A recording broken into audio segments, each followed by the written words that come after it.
good afternoon, or good evening, depending on when this finds you. Hope you're having a great day.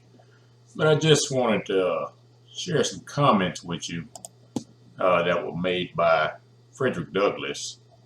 I know a lot of black folks are butthurt about what Donald Trump said about black jobs and immigration. And, I didn't watch the debate. I have never watched any debates, period. The closest I got to watching a debate was the movie The Great Debaters. But I've never watched any political debates. They're useless. They're a waste of time, in my opinion. But I did catch, some clips afterwards. And, because I started seeing a lot of black people talk about Trump and making a racist black jobs comment and immigration. And I listened to that whole set, and I didn't hear any racism in that comment. And if you think that comment was racist, then you might need to do a little bit more research. So I'm going to share today in this particular video what Frederick Douglass had to say on the same subject area. I'm not going to do it in this video. I'm just going to focus on Frederick Douglass today. But I'm also going to share with you from Booker T. Washington what he had to say on the exact same topic. I'm going to share with you from W.E.B. Du Bois what he had to say on the exact same topic. I'm going to share with you what Marcus Garvey had to say on the exact same topic. I'm also going to share with you at a later date what the black press had to say on the same topic.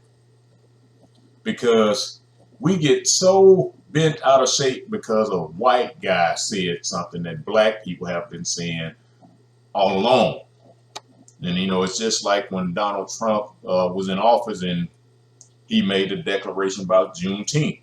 And all these black folks want to get all pissed off. Well, he don't have the right to say nothing, yada, yada, yada. In reality, he was the first president that even acknowledged the day. But the great majority of people that got bent out of shape about the Juneteenth situation were never celebrating Juneteenth in the first place. We always celebrated it growing up.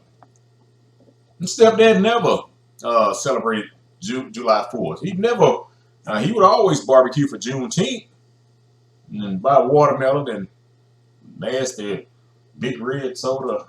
Who drinks cream flavored soda? That stuff is gross to me. But anyway, here to talk about that. I just want to talk about some stuff.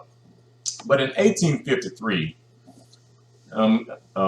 this is what Frederick Douglass had to say.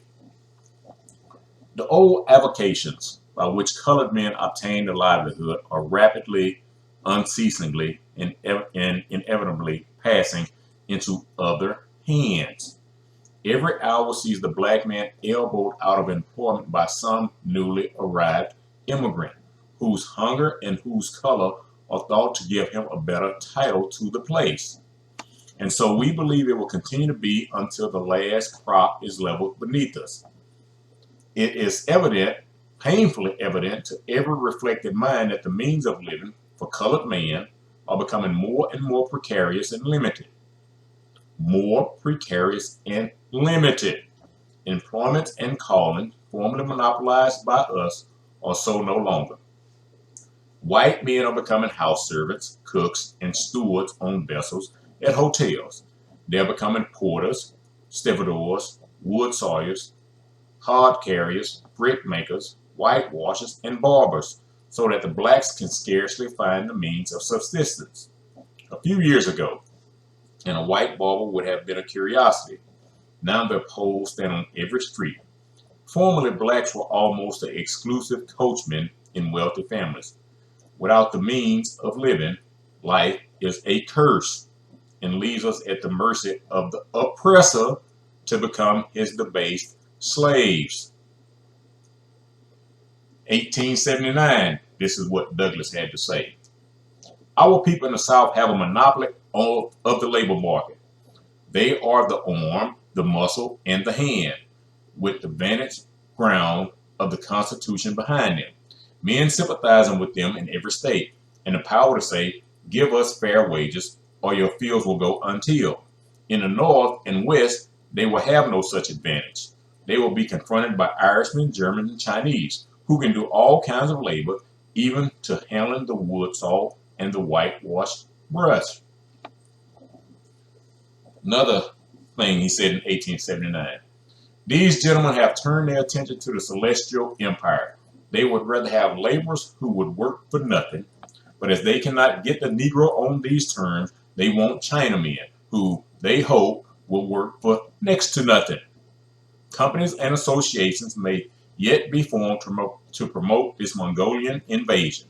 The loss of the Negro is to gain them the Chinese. And if the thing works well, abolition, in their opinion, will have proved itself to be another blessing in disguise. He said this in 1876. And this happened over in, he was talking about in I think California when he made this speech. While his wages went into the pockets of another, while the bread that he earned in the sweat of his face was to be eaten by another, while he was to toil that another might live at ease, he could do so without opposition. But when he has his own mouth to feed, his own back to clothe, his own body to shelter, his own children to support and educate, the case is different. White bricklayers, white carpenters, and white printers combine to prevent any black man from working at these respective trades. I'm going to repeat that. White bricklayers, white carpenters, and white printers combine to prevent any black man from working at these respective trades and attempt to bend the government to this narrow and selfish purpose. There is no mistaking the purpose and destiny to which a portion of our white fellow citizens will devote the colored people of this country. In the vigorous efforts now making to import coolies from China, a kind of Asiatic slave trade with a view to supplant the black laborer in the South. In 1871, Douglass said this, labor is a noble word and expresses a noble idea. Cheap labor, too, seems harmless enough, sounds well to the ear, and looks well up on paper. But what does it mean? Who does it bless or benefit? It means that condition of things in which the labor shall be so largely in excess of the work needed to be done, that the capitalist shall be able to command all the laborers he wants, at prices only enough to keep the labor above the point of starvation. The former slave owners of the South want cheap labor. They want it from Germany and from Ireland. They want it from China and Japan. They want it from anywhere in the world but from Africa. They want to be independent of their former slaves and bring their noses to the grindstone. 1853, he was talking up in New York. Sir, were I a white man speaking before and for white men, I should in this country have a smooth sea and a fair wind. It is, perhaps, creditable to the American people, and sir, I'm not the man to detract from their credit, that they listen eagerly to the report of wrongs endured by distant nations. The Hungarian, the Italian, the Irishman, the Jew, and the Gentile all find this land a home. And when any of them, or all of them desire to speak, they find willing ears, warm hearts, and open hands. For these people, the Americans, have principles of justice, maxims of mercy, sentiments of religion, and feelings of brotherhood and abundance. But for my poor people enslaved, blasted, and ruined, it would appear that America had neither justice, mercy, nor religion. And this is the last one I'm going to read from Douglass. This was in 1855, a speech he did in 1855 up in New York. We can see no justice, honor, or magnanimity in that provision of our state constitution of New York, which legislates a distinction against the colored man. which says he shall be incompetent to have a voice at the ballot box until he is worth $250 in real estate.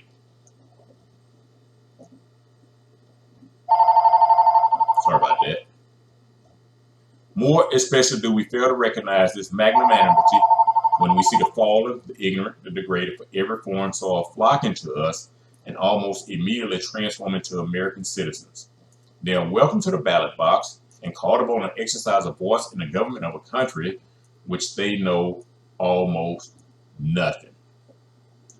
We are Americans, Native Americans, and we ask only to be treated as well as you treat aliens. Now, I'm going to end that right there. That's all I have from Douglass. And like I said, the next installment will be Washington or Du Bois or Garvey or some of the other black writers from the past.